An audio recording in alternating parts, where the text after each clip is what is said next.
नमस्कार दोस्तों, स्वागत है आपका एनिमा चार्ट के 33वें एपिसोड में। और आज मेरे पास ऐसी ऐसी खबरें हैं जिनको सुनकर तुम बोलोगे मजा आया। तो हाँ, वीडियो को एंड तक देखना क्योंकि जितनी भी अच्छी न्यूज है ना वो मैं सारी एंड में रखता हूँ रिटेंशन बढ़ाने के लिए। बड़ा हरामी हो बेटा। तो पहली खबर आ रही है सबके चहेते ब्लैक क्लोवर से। हाँ, वही ब्लैक क्लोवर जिसकी सीजन 4 एपिसोड 170 कुछ 4 साल पहले 2021 में आई थी। तो बात ऐसी है कि ब्लैक क्लोवर एनिमे को लेके हमें कुछ तो अपडेट मिलने वाला है ऑन 7th of जुलाई, यानी जब आप वीडियो देख रहे होगे उससे सिर्फ एक हफ्ते बाद मोस्टली ये सीजन 5 की अनाउंसमेंट होगी जिसका इंतजार फैंस बरसों से कर रहे हैं। It's been 84 years. देखा जाए तो ये सही टाइम है सीजन 5 की अनाउंसमेंट का, क्योंकि मांगा जो है ना वो ठीक ठाक आगे निकल चुकी है और ऐसे में मेकर्स को सीजन 5 के लिए अच्छा खासा कंटेंट मिल जाएगा। लेकिन भूलना नहीं मित्रों कि ब्लैक क्लोवर ऑलरेडी अपनी आखिरी आर्क में चल रही है और इस मांगा के अब एक चैप्टर कुछ 3 महीने में आते हैं। I know it's not easy being a black clover fan nowadays, लेकिन फिर भी उत्सव की तैयारी करो मित्रों, क्योंकि फाइनली सीजन 5 तो आ रहा है। आएगा ना, यही होगी ना अनाउंसमेंट। शक हो रहा है मुझे क्योंकि कहीं कहीं ऐसी भी स्पेकुलेशन है कि 7th जुलाई को कहीं ये लोग ब्लैक क्लोवर की कोई गेम ना रिलीज कर दें और यही हो जाएगा इनका बिग अपडेट। ठीक नहीं हो रहा सर, आप गलत कर रहे हैं सर। अगर ऐसा होता है तो मुझे गाली मत देना ये बोल के कि मेरी जुबान काली है, मतलब है काली, मैं जो बोल देता हूँ उसको लग जाता है, शाप वाप मैं देता हूँ लोगों को, इसलिए तुम सब्सक्राइब कर लो, वीडियो को लाइक कर लो, ठीक है, डर के रहो मेरे से, बट स्टिल मेरे को गाली मत देना, ठीक है, क्योंकि मैं चाहता हूँ कि सीजन 5 आए, ठीक है, चाहता हूं मैं। Okay. वैसे क्या आपको पता है कि आपके चहेते चेनसॉ मैन की जो नई मूवी आने वाली थी रेजे आर्क करके, उसकी डेट अनाउंस हो गई है। क्या बात कर रहे हैं बाबा? जी हाँ, ये मूवी 19 सितंबर 2025 को जापान के अंदर धमाका करेगी। और सबसे मस्त बात पता है क्या है, ये फिल्म इंडिया के अंदर 26 सितंबर को ही आ जाएगी, यानी जापान से ठीक एक हफ्ते बाद। मतलब आपको माकिमा से मिलने के लिए सिर्फ एक हफ्ता ज्यादा वेट करना होगा एज कम्पेयर टू जापानीज माकिमा पगलूज। वैसे यूएस और कनाडा के अंदर ये 29 अक्टूबर को रिलीज हो रही है, यानी हमारे से एक महीने बाद। अमेरिका क्या कहता था, क्या हो तुम? आज हम कहते तू क्या है बे? मूविंग ऑन, हम बढ़ते हैं सोलो लिविंग से जुड़ी एक न्यूज की तरफ जहां एक अनएक्सपेक्टेड अनाउंसमेंट कर दी गई है। जी हाँ, यहाँ एक प्रोजेक्ट को रिवील किया गया है। तो ये प्रोजेक्ट आखिर क्या हो सकता है? क्या संग जिनवू अपने शैडोज को कोरियोग्राफ करके ब्लैक पिंक और बीटीएस के साथ ठुमके लगाएगा, या फिर उसकी अपनी शैडो आइडल्स की ग्रुप बनेगी जो कि डंजन के अंदर कॉन्सर्ट करेगी?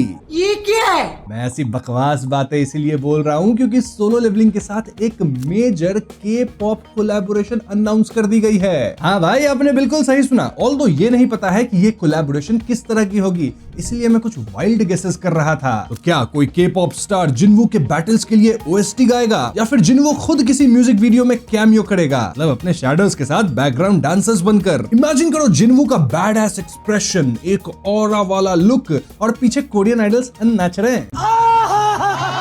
वैसे यहाँ कुछ लोग ये भी कह रहे हैं कि शायद कोई नया गेम आ रहा है। मतलब कुछ भी अनाउंसमेंट होती है सीक्रेटली तो लोग ये भी मानते जरूर है कि ये गेम भी हो सकता है और उस गेम में जिनवू के डांस मूव्स होंगे।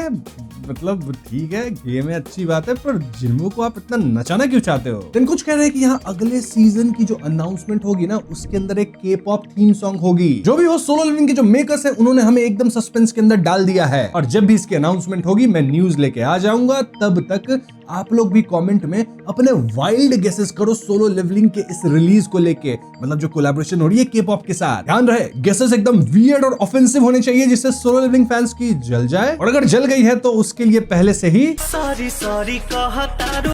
अब एनिमा चार्ट की वीडियो हो और कुछ कंट्रोवर्शियल बात ना हो, ऐसा कभी हो सकता है क्या? नहीं। तो हुआ ये कि recently Lord of the mysteries, जिसे हम शॉर्ट में LOTM भी कह सकते हैं, इस नाम की एक डोंगुआ रिलीज हुई है। डोंगुआ बोले तो चाइनीज एनिमेशन, जैसे जापानीज एनिमेशन एनिमे हुआ, वैसे ही चाइनीज एनिमेशन डोंगुआ। और भैया LOTM के रिलीज होते ही सोशल मीडिया पे, एनिमे फोरम्स पे मानो तूफान सा ही आ गया। लोगों को ये बहुत पसंद आ रही है और जो पुराने फैंस हैं, मतलब जो इसके नोवेल को पढ़े हैं, वो इसे ऑलरेडी पीक फिक्शन घोषित कर दिए। अब आप बोलोगे कि भैया इसमें कंट्रोवर्सी क्या है? अच्छी एक आई है एनिमे या डोंगुआ, जो भी आप बोलो, तो लोग उसे सेलिब्रेट कर रहे हैं, बढ़िया बात है ना। कई ऐसे फैंस हैं जो इसे AOT और वन पीस से अभी ही कंपेयर करने लग गए हैं और कुछ लोग तो अच्छा भी बोल रहे हैं। I mean, शायद अभी इसके 2 एपिसोड्स आए हैं, मैंने देखा नहीं है तो मुझे एग्जैक्टली नहीं पता, बट 2 या 3 एपिसोड के बदौलत आप इसको AOT या वन पीस से ज्यादा बोल दो, थोड़ा अजीब नहीं लग रहा सुन के? ऐसे कुछ ज्यादा नहीं हो गया? इसी बात पे राडा शुरू हो चुका है और जो पुराने एनिमे फैंस हैं वो अब LOTM को बैश करना शुरू कर दिए हैं। उनका कहना है कि AOT, One Piece, Vinland Saga ये लोग सालों लगाए हैं अपनी रेपुटेशन को बनाने के लिए और आप सिर्फ 2 एपिसोड देख के उसे पीक फिक्शन घोषित नहीं कर सकते। बात इतने पे खत्म नहीं हुई तो कुछ लोग LOTM के पहले 2 एपिसोड्स के अंदर ही पेसिंग इश्यूज भी निकालने लग गए। मुझे लगता है मित्रों यहाँ एक बड़ी सी साजिश है, पता है क्या?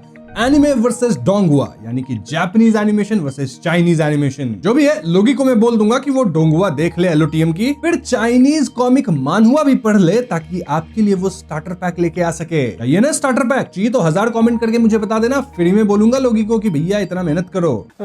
मूविंग ऑन, अब हम बात करने वाले हैं इस वीक की सबसे बड़ी खबर की, जो कि आ रही है डीमन स्लेयर की तरफ से। समझ गए होगे तुम मैं क्या बोलने वाला हूँ? जी हाँ मित्रों, Demon Slayer Kimetsu no Yaiba Infinity Castle का मेन ट्रेलर ड्रॉप हो चुका है। नहीं देखा तो वीडियो बंद करो, ट्रेलर देखो। नहीं वीडियो पहले ये देख लो, फिर जाके ट्रेलर देखना। और भाई क्या ट्रेलर था, इसके अंदर हमें कुछ अपर मून्स देखने को मिले, फाइटिंग सीन्स भी कुछ देखने को मिल रहे थे, अब मजा ही आ गया। और इसके साथ 2 बड़े आर्टिस्ट्स के सॉन्ग्स ने इस ट्रेलर में और भी जान डाल दी है मित्रों। ये सॉन्ग्स थे एमर का a world where the sun never rises और लीजा का shine in the cruel night. ये दोनों गाने 18 जुलाई से स्ट्रीमिंग पे आ जाएंगे, लेकिन एनिमे का क्या? वो मूवी हमें कब देखने को मिलेगी? वेल, जापान में तो ये 18 जुलाई 2025 को ही प्रीमियर हो जाएगी और जापान के अंदर अभी सुन रहा हूँ फ्री में प्लेन टिकट दे रहे हैं जाने के लिए। तो अगर देखना है डीमन स्लेयर पहले तो अभी टिकट कटा के जल्दी से चले जाओ, क्योंकि जुलाई ऑलरेडी आ चुका है, 18 जुलाई को प्रीमियर है। ठीक है, जाओ जाके देखो, क्योंकि इसकी ग्लोबल रिलीज जो है वो अगस्त में है और भैया इंडिया के अंदर तो और भी लेट, 12 सितंबर। हाँ, पॉपकॉर्न भले ही तुम जुलाई में रेडी कर लो, लेकिन वेट करना पड़ेगा 12 सितंबर तक, तब तक तुम्हारा पॉपकॉर्न हो जाएगा खराब। 2 महीना लेट इंडिया के अंदर। ऐसा क्यों किया भैया? इसलिए कहता हूँ कभी कभी अनाउंसमेंट्स के अंदर खुशी भी होती है और कुछ बहुत दुख वाली बात भी होती है। साला ये दुख का खत्म नहीं होता बे। अब अगली खबर है free run beyond journeys and की तरफ से, जिसने अपने ही रिकॉर्ड को तोड़ दिया। बुक वॉकर जो काडोकावा की एक प्रमुख ई बुक पब्लिशर हैं, उन्होंने 2025 के पहले 6 महीनों में यानी अक्टूबर 21, 2024 से लेकर मई 31, 2025 तक की अपनी टॉप 10 सबसे पॉपुलर मांगा और लाइट नोवेल वर्क्स की लिस्ट जारी की है। इस लिस्ट में free run beyond journeys and के वॉल्यूम 14 ने पता है कौन सा स्थान पाया है? पहला। और इससे बड़ी बात यह है कि बुक वॉकर के इतिहास में फ्री रन पहली ऐसी टाइटल बन गई है जो कि लगातार 4 या 5 साल तक, आई थिंक 4 साल तक फर्स्ट पोजीशन पे आई है। जी हाँ मित्रों, एनिमे ऑफ द ईयर नहीं जीती तो क्या, दूसरे वर्ष तो जीतती जा रही है कि नहीं? बात तो सही है। इन नए रिकॉर्ड्स का ये भी मतलब है कि मांगा की जो बिक्री है, स्पेशली इन डिजिटल फॉर्म, वो बढ़ती ही जा रही है। और फ्री रन ने यहाँ एक ऐसा कीर्तिमान स्थापित किया है मित्रों, जो कि बुक वॉकर के अंदर आज तक पहले कोई नहीं किया था। चलो कहीं तो रिकॉग्निशन मिल रहा है फ्री रन को। अब बढ़ते हैं कुछ रैपिड फायर छोटी मगर मोटी खबरों की तरफ। तो सबसे पहले the most heretical last boss queen का सीजन 2 आने वाला है। फैंस रेडी हो जाओ विलेंस की बैंड बजाने के लिए, ऑल्दो इसका रिलीज डेट अभी तक अनाउंस नहीं हुआ है। Then I left my A rank party to help my formal students reach the dungeon depths. इतना बड़ा नाम है तो हाँ भैया, इसका भी सीजन 2 आ रहा है। Then Digimon break anime announce कर दी गई है। जी हाँ, नई डिजिमॉन सीरीज आ रही है और इसके प्रोटैगनिस्ट का लुक रिवील हो गया है। चलो देखते हैं ये नया एडवेंचर कैसा होगा। देन अपोकलिप्स ब्रिंगर माइनोग्रा का सेकंड ट्रेलर, नए कास्ट और एपिसोड 1 का प्रीव्यू भी आउट हो गया है। देन होटल इनह्यूमंस का एक नया विजुअल और ट्रेलर रिवील किया गया है, जिसमें कोकी उचियामा वॉइस कास्ट में जुड़ गए हैं। Then roll over and die, I will fight for an ordinary life with my love, ये 2026 में रिलीज होने वाली है और इस एनीमे का पहला टीजर, विजुअल ट्रेलर और वॉइस कास्ट आ गया है। जादूगर अ विच इन मंगोलिया एनीमे, इसकी भी रिलीज स्लेटेड है 2026 के लिए। इसका भी टीजर विजुअल आ चुका है। Then new fist of the north star की भी एनीमे 2026 में आ रही है, जिसके की विजुअल्स भी रिलीज हुए हैं। देन PA वर्क्स ने एक original TV anime Towa no Yugure announce किया है, जो अक्टूबर 2025 में डेब्यू करेगा। फिर the Angel Next Door Spoils me